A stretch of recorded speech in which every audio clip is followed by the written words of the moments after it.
Yang populer mawon nggih, tapi dimaknani secara detail ngangge tradisi ulama. Idza matabnu adama in qata amaluhu illa min salasin shadaqatin jariyatin aw ilmin yuntafa'u bihi aw waladin sholihin yatullah. Kula maknani sing ketiga mawon awaladin sholihin yatullah. Terus walad niku maknane anak. Anak niku saged anak nasab. Kados Habib Umar bin Nisbat Habib Soleh bin Nisbat Habib Ali namanya anak nasab. Lalu yang paling penting dari status anak niku soleh. Soleh niku status perilaku. Soleh niku maknane ingkang layak. Yat ulah nembe wonten sifat kedua ingkang dongakno. Terus pertama niku penting soleh. Dikata saniki niku tiyang mendoakan orang tuanya, tapi mboten enten status soleh, rapati mandi. Jadi ini yang perlu diperhatikan. Jadi status soleh itu kita dapatkan dulu, baru yad'ulah. Sekarang do menculot, anaknya do rapati soleh, terus dunga saja ini rapati mandi. Nah ini Habib Ali bejo, anaknya dijinakno soleh, ya soleh tenan. Jadi ini pun ini nama merger nih, jadi soleh kamil. Tapi ngeten nggih kula pesen karena Habib Soleh mulai kecil sama saya, sama-sama ngaji di Mbah Mun. Orientasi terbaik saking sunnah nabawiyah gini ku keberlangsungan. Terus kula sering belajar tentang kitab-kitab samawi, kitab-kitab sing diriwayataken beberapa ulama ahli kitab sing pun disahkan kalian ashabu Rasulillah sallallahu alaihi wasallam. Niku riyen Nabi Ibrahim niku pertama dadi Khalilur Rahman, kekasih Allah Khalilur Rahman. Niku mergi piyambake nu tersiksa protes. Terus kadang tiang saya ini kudu protes, tapi protes bukan kita demo. Protes itu tidak harus demo, protes. Ya Allah, dunia ini tidak fair.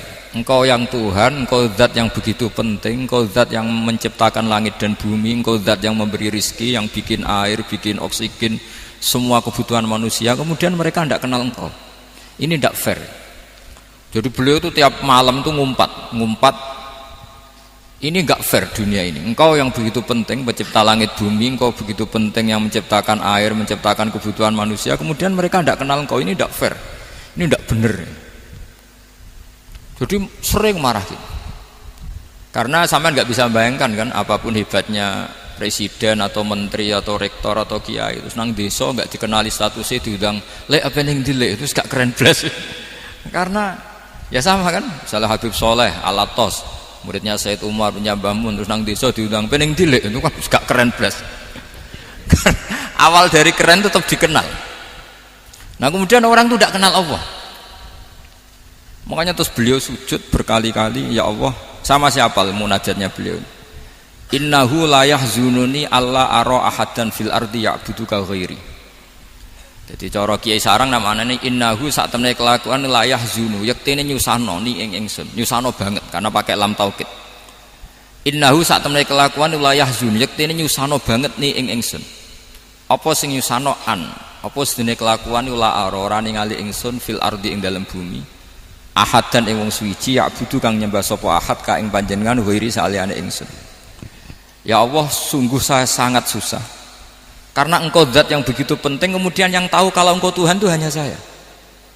Sampai ngenes gak misalnya ada orang melihat saya itu Umar Hafid, kemudian tidak tahu kalau beliau orang alim. Sampai sebagai muridnya ngenes gak? Ngenes kan? Ada orang memperlakukan Mbah Mun tidak tahu kalau beliau seorang alim alama. Kita sebagai santrinya ngenes gak? Ngenes. Lah ini Allah yang Tuhan, kemudian orang tidak ada yang memperlakukan dia sebagai Tuhan, bahkan nyebut saja tidak mau. Itu ketersiksaannya Nabi Ibrahim. Kalau kita kan tersiksa mergo ora di duwe, ora payu rabi, terus sing wis payu rabi ora iso wayo, ya gitu. Macam-macam kesusahan. Itu jadi apa jadi wali itu sudah berat karena orientasinya agak tentang Allah tapi tentang diri sendiri. Ana sing susah proposal ragu ya Mas Angkop. Macam-macam. Artinya Nabi Ibrahim itu orang yang benar-benar Khalil Rahman. Beliau tersiksa ini karena dunia dianggap gak fair. Masa Allah zat yang begitu penting kemudian mereka nggak tahu. Maka awal dari nubuah itu apa? Menaukan, al-i'lan, mempermaklumatkan Allah di alam raya ini. Makanya nggak ada nabi kecuali memaklumatkan diri. Saya dulu awal-awal Habib Soleh mau nyai, saya bilang orang alim itu harus ngaku kalau alim, Habib juga harus ngaku kalau Habib. Yang orang miskin tidak usah ngaku, sudah konangan. Wong elek ora usah ngaku wis kata elek. Sudah. Karena agama ini pertama yang menolong itu memaklumatkan. Sehingga pertama Nabi jadi Nabi dari Gua Hira, pertama apa? Cara saiki nggih kira-kira memaklumatkan. Tapi reso dibahasakno jumpa pers. Tapi yang jelas pertama yang dilakukan Nabi setelah di Gua Hira apa? Memaklumatkan diri kalau beliau adalah Nabi. Sehingga dikumpulkan semua, terus beliau memaklumatkan diri kalau saya ini Nabi. Karena nggak ada artinya Allah kalau tidak dimaklumatkan. Makanya di Quran itu kalau menyebut Allah atau menyebut kebenaran selalu dimulai dengan kata fa'lam, harus dimengertikan. Kita ngerti kemudian mengertikan ke orang lain. Makanya saya sering dulu bilang ke Habib Soleh, nggak boleh orang soleh menyembunyikan diri. Karena nanti kalau orang-orang soleh menyembunyikan diri, sing zuhara ala wajilil ardi adalah sesuatu yang nggak benar. Coba misalnya gini, orang bisa terhibur lewat dangdutan, terhibur lewat maksiat. Sementara orang nggak bisa terhibur lewat Thala al-Badru alaina, Asyraqal kaunu bihaja dan sebagainya. Maka orang-orang soleh adalah orang yang bisa memaklumatkan Allah, memaklumatkan Rasulullah, memaklumatkan Quran, dan supaya itu diterima. Karena awal dari orang terima itu tahu dulu. Nah ini tahu saja ndak. Makanya Nabi Ibrahim susah, ya Allah, engkau zat yang begitu penting kemudian tidak diketahui. Ini apa-apaan, nggak fair. Akhirnya Nabi Ibrahim diangkat sebagai Khalil Rahman untuk menaukan atau untuk memaklumatkan Allah Subhanahu wa ta'ala. Nah sebelum itu beliau dihibur, diterbangkan ke langit, ke alam malakut. Kamu susah ya, kenapa susah?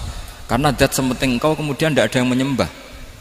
Terus dijak ke alam malakut, ditunjukkan sekian juta malaikat, sekian ribu malaikat, semuanya membaca tasbih takbir. Ibrahim senang. Oh ternyata sing seneng jenengan banyak. Loh, coba kalau kita punya kiai kayak Mbah Mun, semakin yang seneng banyak kan semakin kita senang. Kalau nggak ada yang tahu kan kita tersiksa. Makanya ini penting sekali. Jadi pertama agama ini seperti ini itu barokahnya dingertikan, dimaklumatkan. Saya ini orang yang humul itu menutup diri betul, kecuali bab ngaji. Saya kalau ngaji terbuka. Sampai saya tidak tahu apa ada yang streaming apa direkam, saya tidak tahu. Pokoknya saya satu-satunya saya mau terbuka itu pas ngaji. Dan saya pede karena dulu ngaji saya benar. Saya tanya Mas Akom, sebetulnya kalau sampean mau mulang terbuka bagus. Potensinya dua, konangan alimnya atau konangan. Ya resiko terbuka kan itu Pak. Konangan alimnya. Nah daripada potensi yang kedua terus nggak mau ngajar ya humul. Syaratnya wali ku humul. Oh, humul itu nggak menampakkan. Memangnya mau menampakkan apa kalau nggak bisa apa-apa kan? Jadi saya tidak tahu itu humul apa bagian dari pengamanan diri. Apa Mas? Apa? Aim. Jaga iman. Jadi Nabi itu pertama yang dilakukan apa? Memaklumatkan kalau Allah itu Tuhan. Makanya kenapa saya milih manhaj, tentu Habib Soleh tidak harus niru saya karena antar orang alim tidak boleh saling mengikuti. Tapi juga seterusnya nggak boleh saling ganggu. Saya itu ngaji di mana-mana itu guyon. Karena bapak saya suka guyon, Mbah Mun suka guyon. Alasannya bapak dulu sederhana. Orang sudah nyari hiburan dengan maksiat. Sehingga agama ini harus membawa keceriaan sosial, membawa keceriaan hati.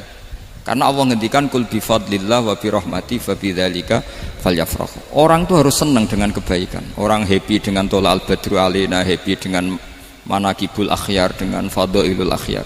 Karena orang di sana sudah senangnya itu kalau ada maksiat. Nah sekarang agama dibawa orang-orang yang tidak menyenangkan juga. Ngaji teko wis merengut. Ada muridnya salah duduk marah. Salah posisi meja marah. Lalu orang-orang kan mikirnya kan daripada ngaji dimarahin terus mendingan ndak kan.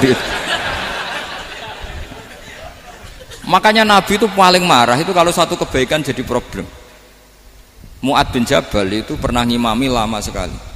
Dan yang makmum itu akhirnya mufarokoh. Dulu belum ditemukan fikih, tapi orang ini sudah berani mufarokoh. Jadi ini termasuk mujtahid sebelum sebelum tahu Fathul Mu'in, tahu Wahab, dia sudah berani mufarokoh. Jadi sudah luar biasa. Karena bangsa ibadah yang agak-agak ngawur itu tanpa diajarin sudah do pinter sendiri. Dia mufarokoh. Ketika dia mufarokoh, komentarnya Mu'ad, dia munafik. Sholat belum selesai kok mufarokoh. Singkat cerita Mu'ad melaporkan itu ke Rasulullah. Si tukang penggembala ini juga melaporkan ini ke Rasulullah. Tapi apa kata Rasulullah? Yang Rasulullah itu yang bela, malah bela yang penggembala tadi. Afattanun anta ya Mu'ad. Kamu itu tukang fitnah. Agama ini kalau kamu model begitu orang lari. Basyiru wala tunafiru, yassiru wala tu'asiru. Padahal ini baca Quran panjang, harusnya kan ibadah. Tapi karena ini menjadi problem sosial, orang menjadi tidak nyaman jamaah, itu sudah disalahkan Nabi. Karena tadi, kalau agama ini jadi problem, maka masalah besar. Makanya sifat dasar Rasulullah apa khafiful maunah, biayanya murah. Makanya saya ngaji di mana-mana ya suka seperti ini. Mejanya enggak jelas, pengunjungnya juga enggak jelas. Semakin kacau semakin baik kira-kira. Ini pengunjungnya juga seperti ini kan. Nanti sampean yang pidato, jadi tak beri hak gue jelek saya ini namanya aqomaddin. Kalau faman tarokaha fakot. Jadi pilihannya kalau gak aqomaddin ya ada medin. Jadi kenapa banyak kiai yang ceria? Karena tadi satu-satunya cara kita menandingi hegemoni maksiat adalah pembawa taat itu ceria. Karena orang itu mesti mencari kebahagiaan. Sebab itu para nabi itu mengajarkan agama ini dengan cara yang bahagia. Misalnya mangqala la ilaha illallah dakhalal jannah. Nabi tidak ngendikan gini, mangqala la ilaha illallah terus sholatnya benar, puasanya benar, belajarnya benar, jadi kiainya benar. Wah itu kalau itu panjang sekali, banyak yang nggak masuk surga. Sementara kubu yang lain kampanye sudah tenang bersama bapaknya di surga. Lah kita kampanyenya, kon sholat ra mesti ditompo, puasa ra mesti ditompo. Wes repot, syaratnya ditompo ikhlas wangel, kowe ra bakal iso. Berarti maknane kan ra bakal mlebu swarga. Akhirnya wong kan mikir, wes sholat tetap ra swarga, poso tetap ra swarga, mendingan ra sholat. Jadi kita ini kan bersaing sama kampanye sebelah gitu. Makanya saya milih manhaj pokoknya Islam apik. Tapi bukan berarti saya menyepelekan aturan-aturan dalam sholat, karena yang kampanye itu sudah banyak. Biasanya kiai-kiai sing kereng kampanye tentang sing kereng-kereng itu saya manfaatkan, ya sudah, itu bagian jenengan. Jadi orang itu harus mikir.